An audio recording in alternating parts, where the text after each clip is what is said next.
Congress BJP कहां खड़ी, reporters जो फील्ड में वो आपको बताएंगे कि उनका असेसमेंट क्या है।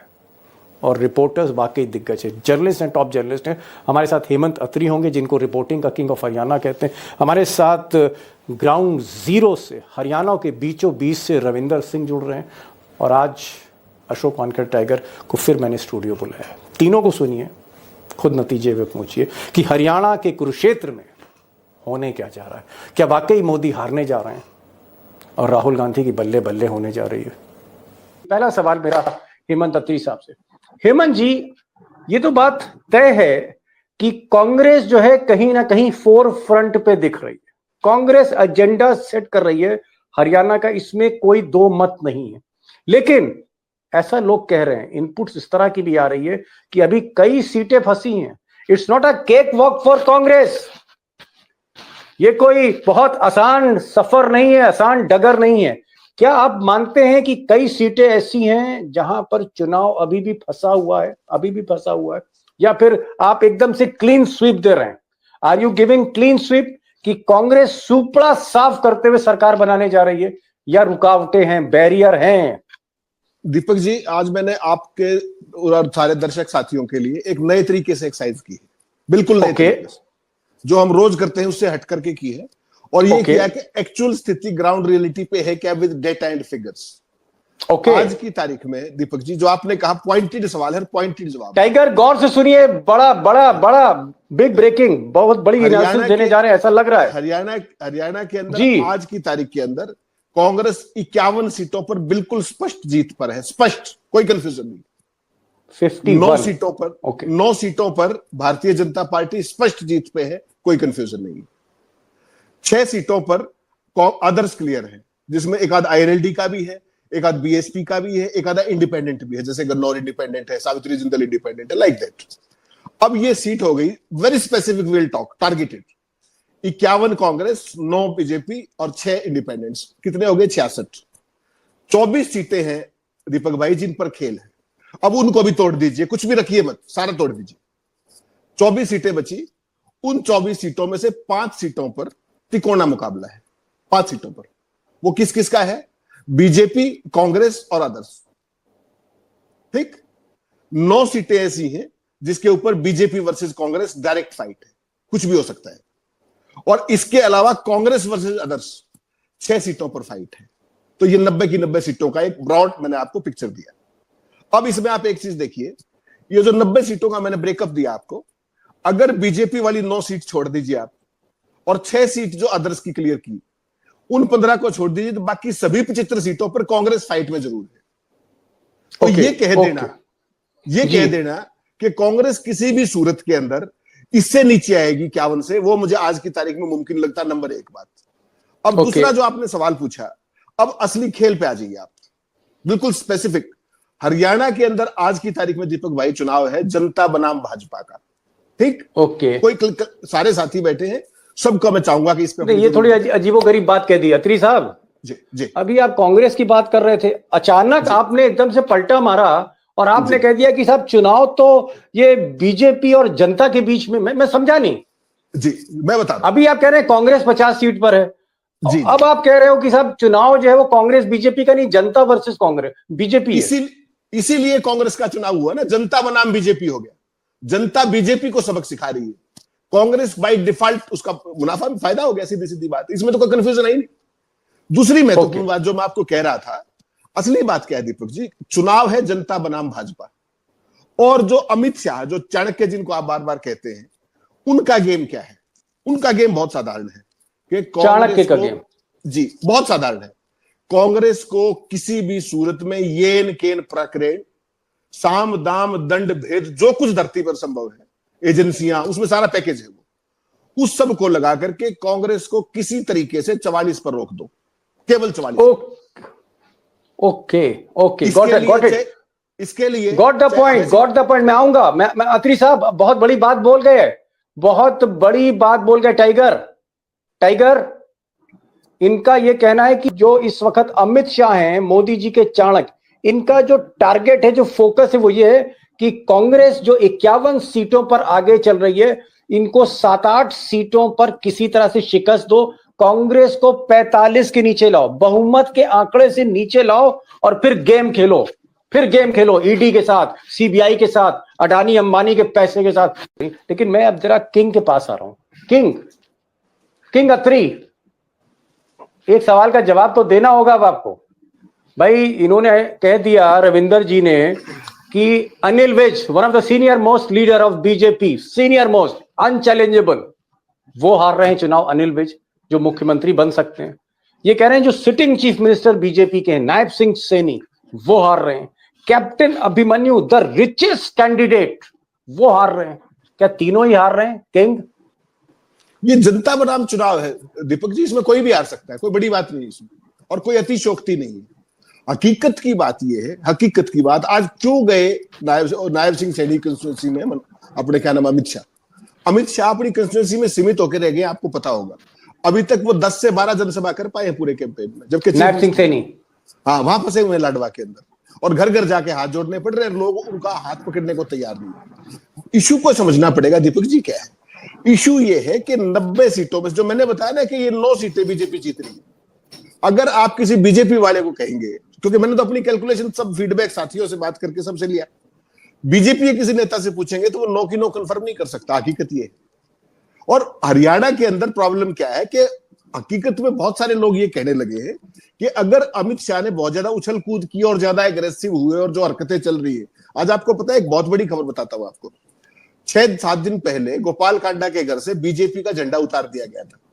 गोपाल कांडा, हलोपा के सिरसा के प्रत्याशी, आज उनके घर पे फिर भाजपा का झंडा लगा दिया गया। हलोपा इनेलो की एलआई है, पता है आपको? चुनाव के अंदर हलोपा के नेता गोपाल कांडा है, इनेलो के नेता अभय सिंह चौटाला है।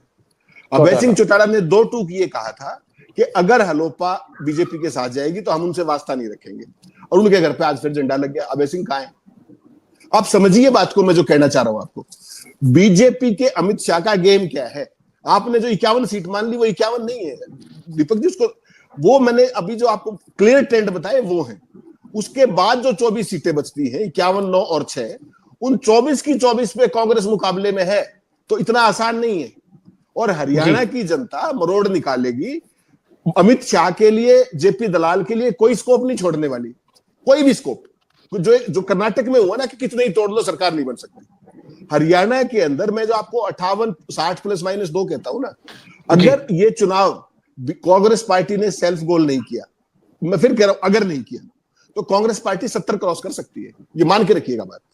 लेकिन मतलब सेल्फ गोल का मतलब आपका यह है कि अगर भूपेंद्र हुड्डा और शैलजा की लॉबी फिर नहीं टकराई, सब कुछ ठीक गया? नहीं, उसमें और भी चीजें होती है दीपक जी। मेरा और आपका टकराना एक अलग बात है, वो तो हम टकरा ही रहे। आप मेरे प्रत्याशियों को हराना शुरू कर दे, मैं आपके प्रत्याशियों को हराना शुरू कर दूं, which is very common in Congress, बहुत ही कॉमन है और पैन इंडिया। तो आप जो समझ रहे हैं ना कि 51 सीटों पर कांग्रेस, मैंने कहा कि जो क्लियर ट्रेंड है, मैंने केवल वो बताया 66 सीटों की, 24 जो बाकी सीटें बची हैं उन पे सब में कांग्रेस कंटेस्ट में। ये बात मानना पड़ेगा आपको। अमित शाह केवल ये करना चाह रहे कि साम दाम दंड भेद, चाहे उनको कुंडू जिताना पड़े, चाहे अभय सिंह जिताना पड़े, चाहे गोपाल कांडा जिताना पड़े, विनेश को हराने के लिए किसी को जिताना पड़े, लाठर जीते कोई जीते। चूंकि बीजेपी के लोग नहीं जीत रहे हैं और बीजेपी के प्रति नफरत है, तो जो जहां जीतता है उसको फाइनेंस कर दो, जो जहां जीतता है उसके साथ अपना कार्डर लगा दो, केवल कांग्रेस को रोक लो। अमित शाह का गेम है। गॉट द पॉइंट अत्री साहब, गॉट योर पॉइंट। आपने बहुत बड़ी बात कही और मैं समझ नहीं पा रहा था। आपने कहा कि जो छोटी पार्टियां हैं, जैसे अभय सिंह चौटाला की पार्टी है या फिर मायावती हैं, उनके 2-4 कैंडिडेट अच्छा चुनाव लड़ रहे हैं, या फिर इंडिपेंडेंट्स हैं जो जीत सकते हैं, जिनमें विनेबिलिटी फैक्टर है। अमित शाह उन सब घोड़ों पे दांव लगा रहे हैं जो कांग्रेस को हरा सकते हैं, यानी इंडिपेंडेंट्स और छोटी पार्टी। आप ये कह रहे हैं। एक छोटा सा पहले सवाल मैं अत्री साहब से ले लूं, फिर हम फाइनल राउंड पर आएंगे। अत्री साहब, आपको लगता है कि क्या कांग्रेस अगर जीतती है 50-55 पर, तो क्या आज की तारीख में विधायक टूट सकते? ईडी, इनकम टैक्स, पैसा, थैली, धन्ना सेठ, ये क्या सब मिलकर सरकार तोड़ सकते, या अब ये मुमकिन नहीं है? हरियाणा की कांग्रेस अब सुधर चुकी है। दीपक जी, हरियाणा की कांग्रेस को छोड़ दीजिए आप, हरियाणा की जनता पूरे तरीके से जागरूक है। हरियाणा की जनता इतना भी अंश नहीं छोड़ेगी जेपी दलाल के बयान के बाद कि भारतीय जनता पार्टी सरकार बनाने की सोच भी सके। फॉरगेट समझ गया, समझ गया। हरियाणा आपने की बड़ी जनता बात, सरिया एक निकालती मिनट है हेमंत और जी, सरिया आपने जो निकालेगी। एक मिनट आपने ये कह दिया कि अगर कांग्रेस का कोई विधायक थैली लेके उधर गया अमित शाह की तरफ तो पब्लिक दौड़ा लेगी कांग्रेस के विधायकों को, ये कहना नहीं चाह नहीं रहे नहीं हैं? नहीं नहीं नहीं, मैं कह रहा हूं भारतीय जनता पार्टी को हरियाणा की जनता इस लायक नहीं छोड़ेगी कि वो सरकार बनाने की सोच भी सके, वो स्थिति है। सोच भी सकें, सोच भी आप सकें। इसको दूसरी दिशा में मत लेके जाइए। सीधी सीधा सवाल ये है कि भारतीय जनता कर्नाटक पार्टी जो बनने बर्बाद जा रहा है, कर्नाटक जैसी स्थिति बनने जा रही है, ऐसे अत्रि जी कह रहे हैं। भाऊ मैं कह रहा हूं उससे भी बेहतर स्थिति हो सकती है। हालत ये है भाई ग्राउंड पे। मिस्टर अत्री, आपकी बारी है, अब बता दीजिए क्या स्कोर है, कांग्रेस दीपक जी, कहां है, बीजेपी कहां है, सीटें कितनी फंसी, बता दीजिए। दीपक जी, कांग्रेस का बीजेपी का मैंने कहा था आपको कल भी, आज फिर कह रहा हूं, BJP worst case scenario single digit, it can be 9, it can be 8, best case scenario at the best 15 seat, 15 seat at the best. Congress की जो बात है, मैं फिर कह रहा हूं आपको, कांग्रेस पार्टी 60 ±2, मैं चेंज नहीं कर रहा, उसका कारण समझिए क्या है। अभी जो मोदी और शाह जो कुछ कर रहे हैं ना, आप उस गेम को समझिए, वो भ्रम फैलाने की कोशिश कर रहे हैं और हरियाणा की जनता को इनसे नफरत है और जेपी दलाल की बात को वो भूले नहीं। और एक बात आपको और याद दिला दूं, सारे दर्शक इस बात पर हैरान हो जाएंगे, आपको ध्यान है हरियाणा में वोटिंग 1 तारीख को होनी थी, श्रीमान बडोली जी ने उसको बढ़वा दिया 4 दिन। वो 4 दिन भारतीय जनता पार्टी के लिए इतने बड़े आत्मघाती सिद्ध होंगे, आप सोच नहीं सकते। उसका कारण क्या है? कारण बताता हूं आपको। आज हरियाणा के अंदर एक पॉपुलर परसेप्शन ये है कि भारतीय जनता पार्टी तो किसी सूरत में नहीं आ रही, ठीक।